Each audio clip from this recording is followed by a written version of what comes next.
भारत जैसे विशाल देश का संघीय ढांचा और लोकतंत्र जैसा खूबसूरत शासन, इसी लोकतंत्र की खूबसूरती के पीछे का एक स्वप्न पंचायती राज्य व्यवस्था, और इस व्यवस्था के पीछे का उद्देश्य देश के शासन में अंतिम पायदान पर बैठे हुए व्यक्तियों की भागीदारी, या फिर हम ये कहें कि एडमिनिस्ट्रेशन के डिसेंट्रलाइजेशन के उद्देश्य से, डेमोक्रेटिक डिसेंट्रलाइजेशन के उद्देश्य से, गांव को सशक्त बनाने के उद्देश्य से पंचायती राज व्यवस्था का शब्द और संविधान के 73वें संशोधन अधिनियम 1992 के तहत इसे संविधान के दायरे में लेकर आना। उसके बाद से निरंतर पंचायती राज व्यवस्था के अंतर्गत पंचायत प्रतिनिधियों का चुनाव और उन पंचायत प्रतिनिधियों में कार्यपालिका के प्रधान के रूप में मुखिया जी का चुनाव और उनके साथ ग्राम पंचायत सदस्यों का चुनाव। और इन लोगों के लिए एक नई जिम्मेदारी, ग्रामीण जीवन के उत्थान की जिम्मेदारी, ग्रामीण परिवेश में किस प्रकार से डेवलपमेंट को आगे बढ़ाया जा सकता है, किन योजनाओं को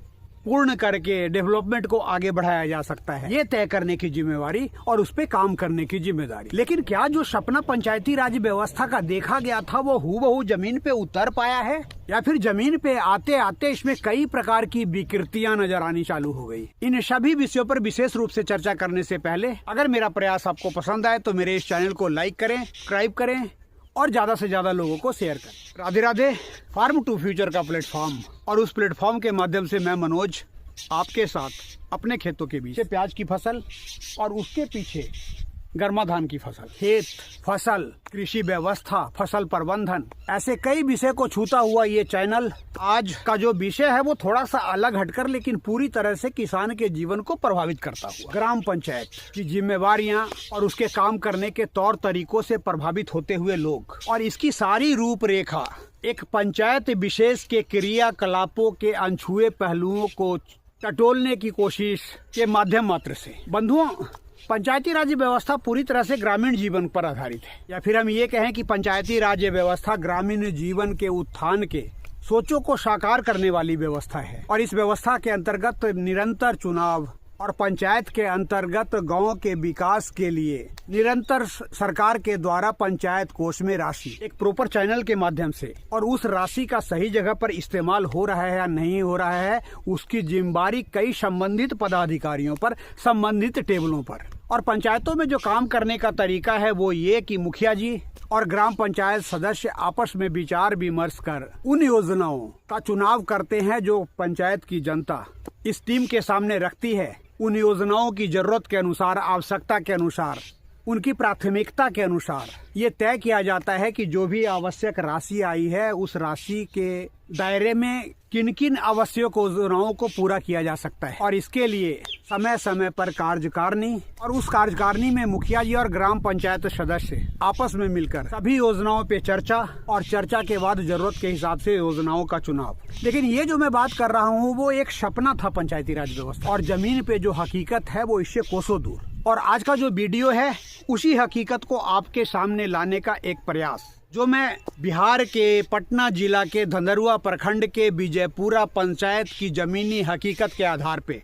आपके सामने रखने की कोशिश करूंगा। 2021 के अंतिम दिनों में पंचायत चुनाव, और उस चुनाव के बाद एक नई टीम जिसने 2022 से काम करना चालू कर दिया, और गांव की योजनाओं पे पहली कार्यकारिणी जिसमें मुखिया जी उपस्थित हुए, पंचायत सेवक उपस्थित हुए और ग्राम पंचायत सदस्य उपस्थित हुए। पहली कार्यकारिणी, नया जोश, कई प्रकार की जिज्ञासा, कर गुजरने की जिज्ञासा। एक रजिस्टर सामने रखा गया, 4 लाइन का फॉर्मेट, और उस फॉर्मेट के बाद मुखिया जी का साइन, और ग्राम पंचायत सदस्यों को ये बोला गया कि इस पे आप साइन कर दो। ग्राम पंचायत सदस्यों ने बोला कि हम यहाँ पे योजनाओं पे चर्चा करने के लिए इकट्ठे हुए हैं, योजनाओं को चिन्हित करने के लिए इकट्ठे हुए हैं। ग्राम पंचायत सदस्यों से ये कहा गया कि आप प्लेन पेपर पे अपनी अपनी योजनाओं को लिख कर दे दो, हम उसे बाद में चढ़ा देंगे। पहली कार्यकारिणी थी, विश्वास था, ग्राम पंचायत के सपनों को साकार करने का जज्बा। ग्राम पंचायत सदस्यों ने साइन कर दिया। लेकिन कुछ देर के बाद जब पोर्टल पर योजनाएं सामने आई तो हकीकत अपने आप सबके सामने, एक भी योजना उस पोर्टल पे ऐसी नहीं थी जिसकी चर्चा ग्राम पंचायत सदस्यों के बीच की गई थी, या फिर ग्राम पंचायत सदस्यों ने उसका सुझाव दिया था। फर्स्ट लुक में वो योजनाएं मुखिया जी और मुखिया जी का से जो संबंधित अमला था उनके द्वारा तय की गई दिखाई दी। अमले में कई प्रकार के लोग, पूरा परिवार, 10-12 उसके आसपास मंडराने वाले लोग और रिलेटिव्स ग्राम पंचायत सदस्यों की जरूरत को पूरी तरह से नकार दिया। इन लोगों ने मिलकर योजनाओं को तय किया और योजनाओं पे काम करना चालू किया। ग्राम पंचायत सदस्यों को दिक्कत नहीं थी अगर योजनाएं प्रॉपर होती, प्रॉपर रूप से काम किया जाता, जमीन पे उस पंचायती कोष को उतारा जाता। लेकिन यहाँ हकीकत कुछ और था। काम करना किसी का उद्देश्य नहीं था। अगर काम करना उद्देश्य होता तो आराम से कार्यकारिणी में या फिर ग्राम पंचायत सदस्यों के साथ उसकी चर्चा की जा सकती थी।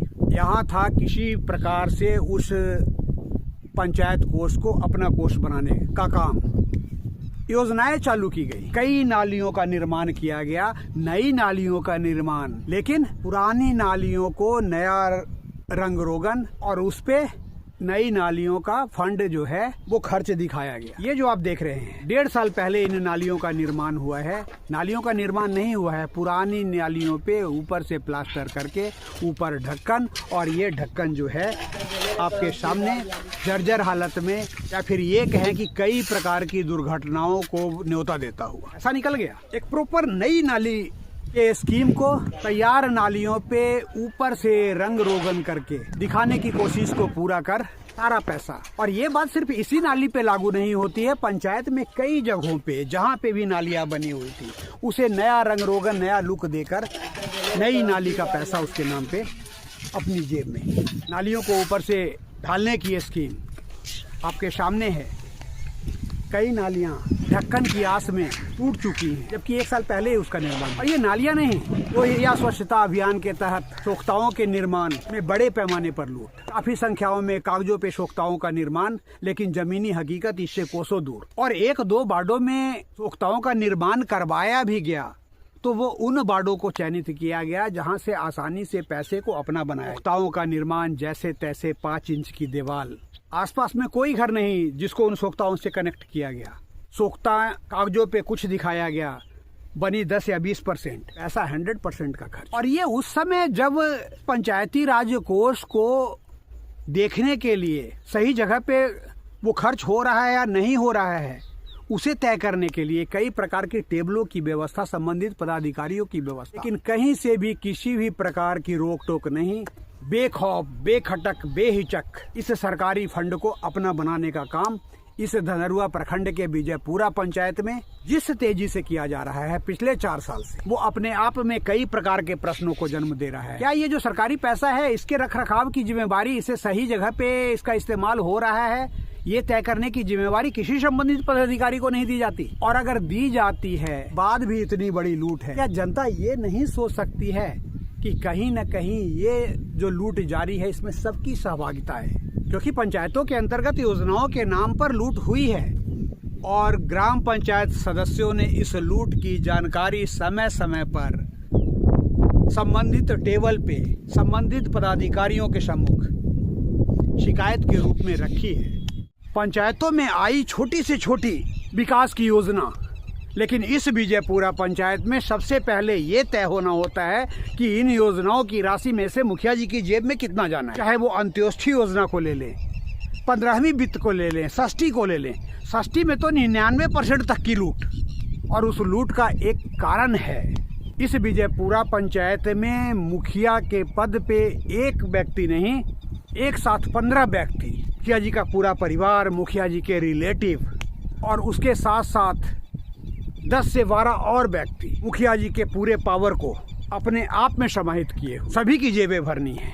और ये तभी हो सकता है जब पंचायत राशि का 90% गबन किया जा सके। और इस गबन की शिकायत ग्राम पंचायत सदस्यों के द्वारा निरंतर संबंधित पदाधिकारियों को, और उन शिकायतों की जो रिसीविंग है वो आपके सामने है। पहली शिकायत मुखिया जी को 2022 में, उन्होंने उस शिकायत को डायरेक्ट रिसीव नहीं किया तो बाई स्पीड पोस्ट भेजा गया। दूसरी शिकायत प्रखंड विकास पदाधिकारी को, रिसीविंग हमारे पास है। तीसरी शिकायत अनुमंडलाधिकारी को, फिर एक बार प्रखंड विकास पदाधिकारी को, बीपीआरओ सर को, डीडीसी को, जिला अधिकारी को।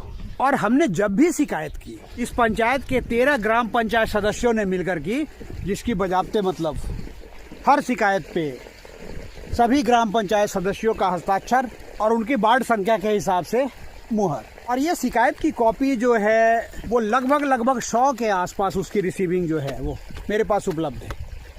और अगर इसका वजन देखें तो 1 kg से ऊपर।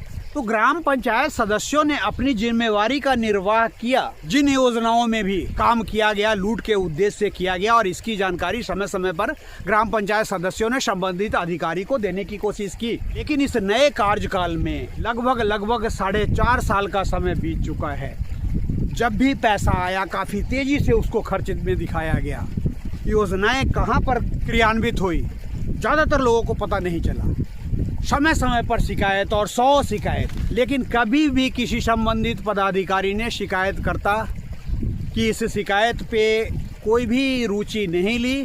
कभी भी शिकायतकर्ता से संपर्क करने की कोशिश नहीं की कि पंचायत की वास्तविक हकीकत क्या है। शिकायतकर्ता से बात करने की कोशिश नहीं की। या फिर हम ये कह सकते हैं कि उन पदाधिकारियों के पास या तो इन चीज़ों के लिए समय नहीं है या फिर इस पंचायती राज कोष में जो रकम बार बार आई, हर समय आई, उसकी जो लूट की गई उसमें सभी की भागीदारी है। मैं हवाबाजी नहीं कह रहा, प्रॉपर एकदम जिम्मेदारी से बात कर रहा हूँ। और उस स्थिति में कर रहा हूँ कि अगर हमें ये अनुभव हो जाता कि पंचायतों में जो राशि आई, जिन योजनाओं पे काम किया गया, राशि के हिसाब से उसका 50% भी जमीन पे उतारने की कोशिश की गई, तो ये जो शिकायत है वो 100 से ऊपर की संख्या में दिखाई नहीं देती। वजन के हिसाब से 1 किलो से ऊपर का इसका वेट नहीं होता।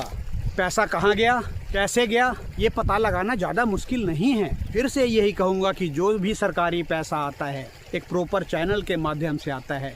प्रॉपर टेबल की जिम्मेवारी होती है उस पैसे की निगरानी की। जब मुखिया जी ने अपना नॉमिनेशन दाखिल किया था तो एक फॉर्म फिलअप कराया गया था, वर्तमान में आपकी संपत्ति क्या है। ग्राम पंचायत सदस्यों से भी वो फिलअप कराया गया था। तो उस फॉर्म को देखकर आसानी से ये अनुमान लगाया जा सकता है कि इन पंचायत प्रतिनिधियों की संपत्ति में कितना इजाफा हुआ है, वो भी उस हालत में। इसके अलावा आमदनी का कोई 1000 रुपये प्रति महीने का भी दूसरा साधन उनके साथ नहीं है। और इस 4 साल में अगर लगभग 80 से 90 लाख या 1 करोड़ की आमदनी बूस्ट होती है, मैं मानता हूँ कि इस देश में ऐसे बहुत सारे मामले हैं जो इससे काफी ऊपर हैं। लेकिन एक पंचायत में ये रकम एकाएक किसी पंचायत प्रतिनिधि के लिए कमा कर बैठ जाना भी एक बहुत बड़ा सवाल पूरे सिस्टम के सामने, पूरी पंचायती राज व्यवस्था के सामने और इस समाज के साथ बहुत बड़े प्रश्न के रूप में सोचना आपको है, समझना आपको है कि क्या पंचायती राज व्यवस्था का जो सपना देखा गया था वो हकीकत में जमीन पे उतर पाया है या फिर ग्रामीण जीवन के लिए लॉलीपॉप मात्र बनकर रहे।